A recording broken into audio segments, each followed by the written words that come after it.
Hey guys, JannahB here. Wow, it's week two. It's week two, and I'm so excited that you guys are here and chugging along with this journey with me. We're halfway there to the end of the internship. It's gonna fly by. Like I don't know why 5 weeks. I don't know why are we doing 5 weeks? It's gonna go by like a breeze, but I'm not too worried. I think you guys are gonna be awesome. You're doing awesome so well. Thank you so much for your participation. Getting to those articles. I'm still revising. There's quite a good amount of you, and you guys did some awesome stuff. So I'm still doing some revising. You should have those to you. You should have those revisions tomorrow, Wednesday. You should have those revisions then. But they'll still get posted on the website. So once they get revised, um, they'll be posted on the website. Okay, so you can share with your friends, your family, your followers, everyone. And I won't send. So this is how I'm going to do the revisions. I decided not to send them to do the revisions and then send them to you to have you make your corrections. I'll do the corrections for you. I'll just mark them up and I'll show you what could be improved, how you can maybe say something a little bit more clear in your writing, or if you need to tighten up, or if you need to let loose, or whatever the case may be.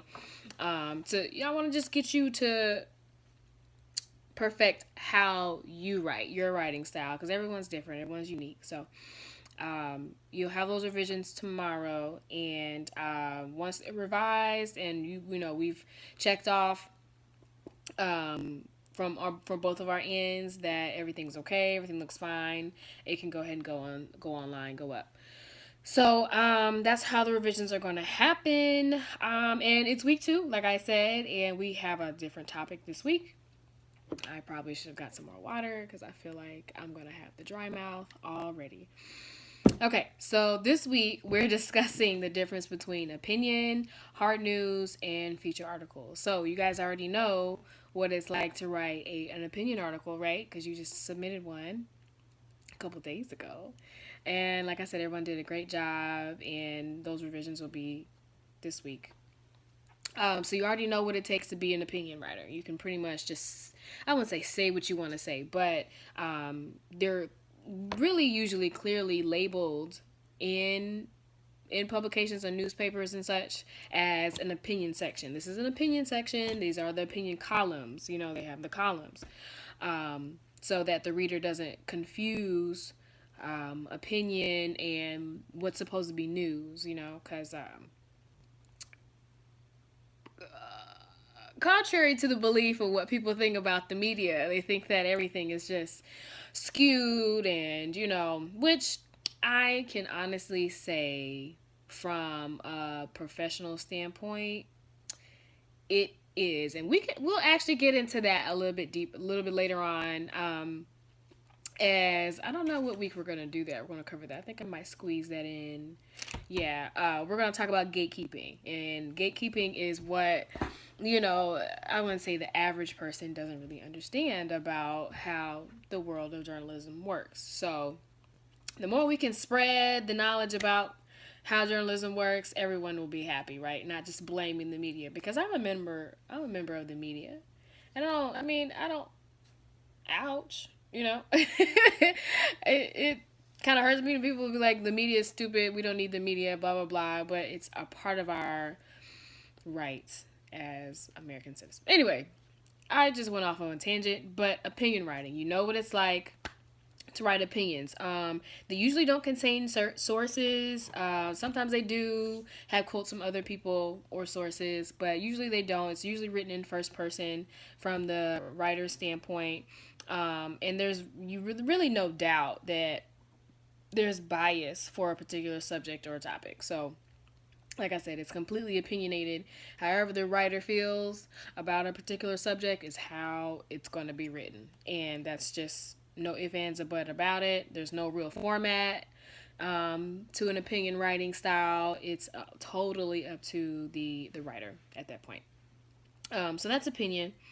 And a little bit of fun fact. I'll get a little sidetrack as well. Again, fun fact. I had an opinion column myself Not the bold opinion. Actually, it was the bold opinion. That's kind of how the bold opinion got started, all way back those years in undergrad at Georgia Southern University. I was a part of the newspaper team.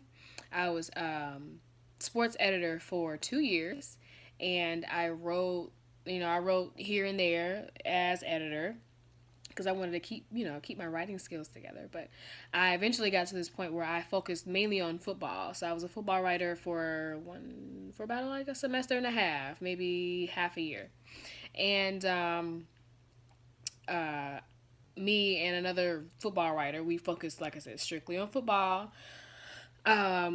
We had these opinion columns, and we predicted what the team was going to do, or how we were going to match up to the next team, our next opponent that we were playing, what the team was going to do, how, that kind of stuff. Like, it was a strictly opinion prediction, who was going to win, who wasn't going to win, and who was that? And like the score. So we would predict that, and that was like our little column. And mine was actually titled "The Bold Opinion" because one, my name is JannahB, but it was kind of cool. So that's kind of how the Bold Opinion got started. And if you want to read more about how the Bold Opinion got started, it's on the website. If you go to theboldopinion.com, go over to About, and it is right under my profile, so you can read that whole entire story. So I'll get off of my tangent, okay, and go into hard news. Hard news is very timely. It's a pressing issue or news, something that was hashtag hot off the press. That's right. That's where the term actually came from. Hot off the press was a term of something new that was happening, some news update, whatever the case may be, for like the newspapers back in the day. It was hot off the press, hot off the press. Hear ye, all that. So hard news is something that's very timely. Like, it has a timestamp. It once it goes past a certain time, it may not be relevant anymore, and therefore it's not considered hard news. So hard news is usually, like I said, it has a certain time frame, depending on what the topic is. But usually it's as soon as possible. You can get a hard news story out in a minute after it happens. Like, that's ideal. Like, that's ideal. That's why you see journalists all the time having their laptops with them, their tablets, whatever, because they're writing stuff like as it's happening. So that's what's considered hard news. And the most important thing about, second most important thing about hard news, besides the timeliness, is the fact that it explains everything literally in the first paragraph, which is called the lead. The lead paragraph is where, in a hard news story, you will see all of the 5 W's answered all at once. So who, what, when, where, why. Who, what, when, where, why. Sometimes how. Sometimes how, and whatever the case may be. But it gives you all the details fast, quick, and in a hurry. Like, it explains the story without explaining the story. It explains the story without having to go into too much detail. So your lead paragraph has to be like literally 30 words or less. I think that's what the standard was, 30 words or less. Mainly like a sentence. If you could get your lead paragraph in one sentence, like, that was ideal. Like, that was your lead. That's all people needed to know as your lead. And then you went on to like the nut graph, and the nut graph kind of set up the story from the way down. So let's see. Yeah, it had a hard news format is, we've got the lead. So who, what, when, where, why, right? And then you have the nut graph. The nut graph comes right afterward, right under the lead. It goes into a little bit more detail about what the story is, but not by too much. You're still kind of you're giving the reader what you didn't say in the lead. So if the lead is a sentence, 30 words or less, then in a nut graph, that's kind of where you have a little bit more room, a little more flexibility to say, to give supporting details about what happened that day or in that story. And then you got the body, so then you can go into interviews, and then you can kind of give less important information, but it's a pyramid style for hard news. So the most important goes at the top, and as you progress down the story, sorry, as you progress down the story, or degress as you digress down the story, the information gets less important. So that's the difference between hard news. And we live in a society now where we like our everything to be microwaved. You need you need everything quick. Everything needs to be happen now and has to be transmitted now. The second later, it has to be quick. So you have those people who don't read stories anymore or don't read content. They really just go off of the lead paragraph. And even now, okay, I'll go on another tangent. Sorry, go on another tangent. Even now on Facebook, I see this all the time. This is something we're going to cover later on. Also, about sources. On Facebook, people are really quick to share those stories that have those really bold topics, or those really bold what do you call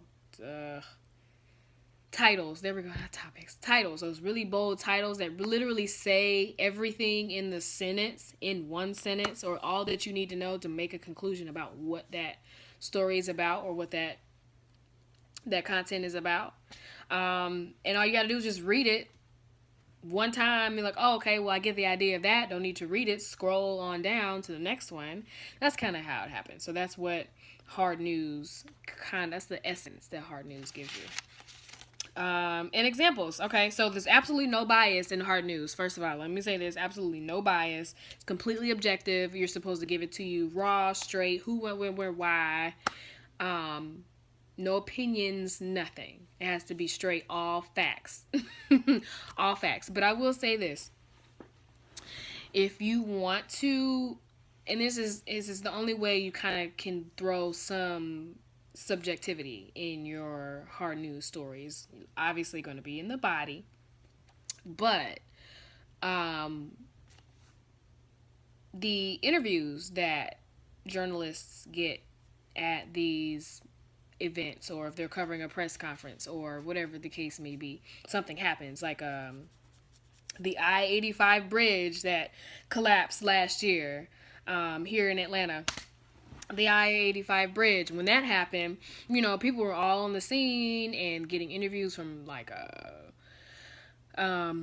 witnesses and people who were involved, the Department of the DOT, the Department of Transportation, important people who may have had an idea. So, you want to get your interviews, and that's another thing that we're going to cover a little bit later on, is how to get the most out of your interviews and knowing who to interview.